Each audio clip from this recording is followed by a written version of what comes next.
तो यहाँ पर वो एक छोटे से लाइन से उन्होंने वो बहुत सारे बड़ी बात कह दी है कि वसंत के दौरान टहनियों में नई कलियां खोजती हूँ। मुझे फूलों की पंखुड़ियों की मखमली सतह को छूने में और उनकी घुमावदार बनावट को महसूस करने में अपार आनंद महसूस होता है। उनका कहना है कि अलग-अलग तरह के फूलों का एहसास मुझे बहुत खुशियां देता है।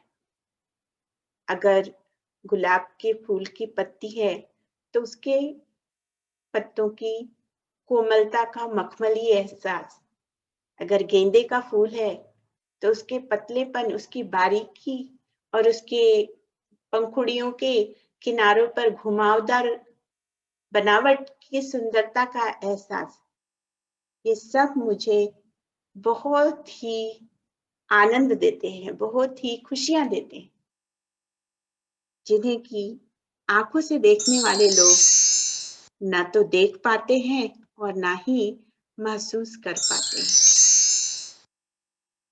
मुझे ये आनंद पाने में बड़ा ही सुकून मिलता है और इस आनंद से मुझे प्रकृति की सुंदरता का एहसास होता है कि यह प्रकृति कितनी सुंदर है, इसका रूप कितना सलोना है और कितना आकर्षक है। इस आकर्षण का रूप और भी बढ़ जाता है जब मैं किसी टहनी पर, जंगल में किसी पेड़ पर उसके शाखाओं के ऊपर हाथ रखती हूँ और मेरे हाथ रखते ही वहां बैठी हुई चिड़िया अपने मधुर आवाज में धीरे धीरे बोल पड़ती है। तो मैं ऐसे समय में अपने आप को दुनिया का सबसे खुशनसीब व्यक्ति महसूस करती हूँ। उसके चिड़िया के बोलने की मधुर आवाज, उसके मधुर स्वर मेरे कानों में संगीत की तरह सुनाई देते हैं, मुझे संगीत की तरह गूंजने लगते हैं।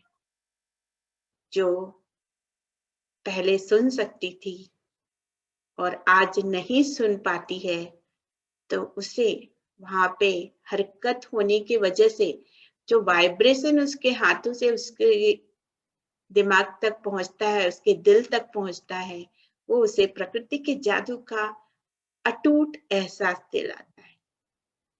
अपनी उंगलियों के बीच झरने के पानी को बहते हुए महसूस कर मैं आनंदित हो उठती हूँ। आसपास की दुनिया से जब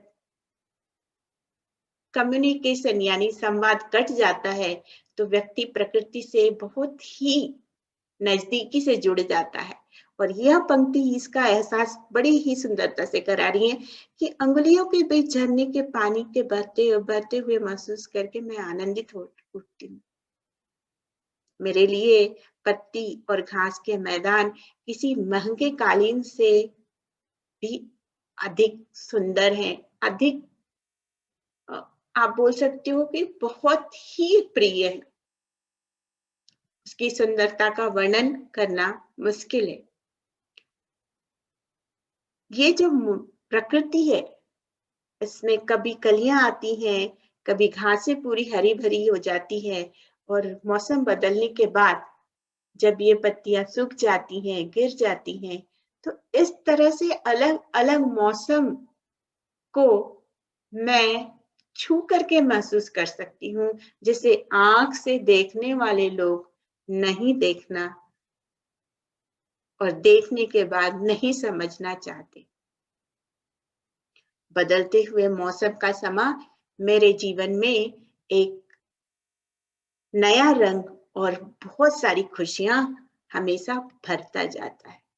और ये खुशी, ये एहसास मैं किसी के साथ बांट नहीं सकती क्योंकि मैं बोल नहीं सकती। यह दर्द यहाँ पर उसके शब्दों में दिखाई दे रहा है। कभी कभी मेरा दिल इन चीजों को देखने के लिए मचल उठता है। अगर मुझे इन चीजों को सिर्फ छूने भर से इतनी खुशी मिलती है, तो अगर मैं इन चीजों को देख पाती तो क्या गजब होता था। सिर्फ छूने भर से मिलने वाली खुशी, सुंदरता मेरे मन को, मेरे दिल को मुग्ध कर जाती है, मुझे छू जाती है तहे दिल से। तो जिन लोगों के पास आंखें हैं, वे इस सुंदरता को क्यों नहीं देख पाते, ये सुंदरता को क्यों महसूस नहीं कर पाते? इस दुनिया के अलग अलग रंग उनके दिल की संवेदनाओं को क्यों नहीं हिलाते हैं, क्यों नहीं छूते हैं? मुझे रंगों को छूने के बाद उनकी सुंदरता और उनकी संवेदनाएं महसूस होती हैं, जो कि आंखों से देखने वाले लोग महसूस नहीं करते। बड़े ही साधारण तरीके से यह लाल है, यह नीला है, यह पीला है, ये इसे वर्गीकृत कर देते हैं, अलग अलग रंगों में बांट देते हैं। लेकिन रंगों का एक अलग एहसास होता है, ये उन्हें क्यों नहीं महसूस होता? प्रकृति ने उन्हें एक बहुत बड़ी ताकत दी है। उस ताकत को वो क्यों नहीं आदर करते? उसकी कीमत क्यों नहीं जानते और समझने की कोशिश क्यों नहीं करते? प्रकृति से मिले इस ताकत को समझना और उनकी कीमत जानना बहुत जरूरी। मनुष्य के पास कुदरत ने देखने की जो ताकत दी है, उसका मूल्य उसे समझना चाहिए। बहुत बड़ी नियामत है, बहुत बड़ी ताकत है जिसको कि कुदरत ने उसे दी है। यह ऊपर वाले का आशीर्वाद है, जिसे साधारणतः मनुष्य सामान्य सी ताकत समझता है। और दृष्टि के यानी देखने के इस आशीर्वाद को अगर हम सही मायने में कीमत जाने, तो हमारी जिंदगी में खुशियों की कभी कमी नहीं रहेगी। क्यों? क्योंकि हम देख सकते हैं, हम अपने विचारों को व्यक्त कर सकते हैं और हम प्रकृति के ताकत की एक प्रतीक है। तो हमारे अंदर वो क्षमताएं प्रकृति ने दी है, जो चाहे विपरीत परिस्थितियों का मुंह मोड़कर हासिल कर सके, अपनी जिंदगी को खुशियों के इंद्रधनुषी रंगों से हरा भरा कर सके। हमें इसकी कीमत को पहचानना चाहिए, इसकी कीमत को जानना चाहिए। यह बेशक अनमोल धन है। बच्चों, यह तो हमारे पाठ का वर्णन है और इसके साथ हमारी लेखिका के जीवन में जो भी कुछ गुजरा, उन सब के ऊपर अगर हम यदि नजर डालें, तो हमें यहाँ जो आपको मैं चित्र दिखा रही हूँ, इसमें मैं आपको बता रही हूँ कि उस महिला ने न केवल इन सारी परिस्थितियों को हरा दिया, बल्कि ऐसी ताकत बन के आई जो इस तरह के सारे लोगों को एक जीवन में, उनके जीवन में नए प्रकाश का पदार्पण लाने में हर तरह से सक्षम हो पाए।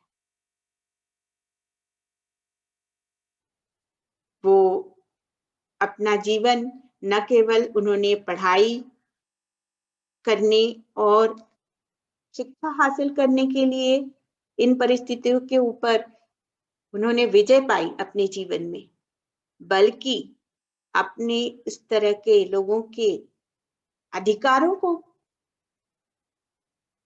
दिलाने के लिए भी उन्होंने कई जगहों की यात्राएं की, कई किताबें लिखी और सैकड़ों लेख उनके अखबारों में प्रकाशित हुए। लोगों को उनके अधिकारों से जोड़ना, जो लोग देख नहीं पाते, सुन नहीं पाते, बोल नहीं पाते, उनको अपने अधिकारों के लिए जागृत करना और मानव के अधिकारों का और विश्व शांति का काम उन्होंने किया। हेलेन केलर भारत की यात्रा पर भी आई थी। यहाँ पर उन्होंने जवाहरलाल नेहरू और हमारे राष्ट्रीय गान के रचयिता श्री रविंद्रनाथ टैगोर से भी मुलाकात की थी। विश्व शांति की प्रतीक और जुझारू महिला के रूप में परिस्थितियों के आगे घुटने न टेकने वाली, कुदरती देन के ऊपर, कुदरती आघात के ऊपर अपनी विजय हासिल करने वाली इस महिला का जीवन हम सब के लिए बहुत ही प्रेरणा का स्रोत है। तो नमस्ते बच्चों, हम अगले पाठ में फिर से मिलेंगे। तब तक के लिए नमस्कार।